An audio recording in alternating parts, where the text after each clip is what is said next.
எல்லாரும் ஒன்றா நிற்கிறோம். ஏன்னா ஸ்ட்ரே அனிமல்ஸ், ஸ்ட்ரீட் டாக்ஸ் நம்ம கம்யூனிட்டி டாக்ஸும் நம்மளோட சொத்து, அதெல்லாம் காப்பாற்றிக்கிறது நம்மளோட பொறுப்பு அப்படின்னு சொல்ல எத்தனையோ பேர் இங்கே ஒன்றா நிற்கிறோம்.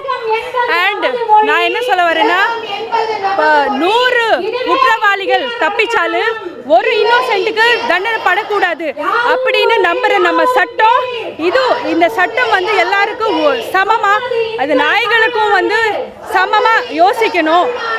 See, I'm very happy that இத்தனை பேர் அவங்க குரல் கொடுக்குறாங்க வாய்ஸ்லெஸ்க்காக. ப்ளீஸ் இதுதான் time. whoever wants to speak out, please speak out. and also நான் ரிக்வெஸ்ட் பண்ணுறேன், ப்ளீஸ் சுப்ரீம் கோர்ட்டும் அவங்களுடைய முடிவு வந்து எல்லாருக்கும் நியாயமாக யோசித்து எடுக்கணும் அப்படின்னு. And one more thing, rabies can be preventable. எல்லாரும் வேக்சின் போட்டுக்கோங்க, அவங்களோட கம்யூனிட்டி டாக்ஸ்க்கு வேக்சின் போடுங்க. Thank you so much and please come and join.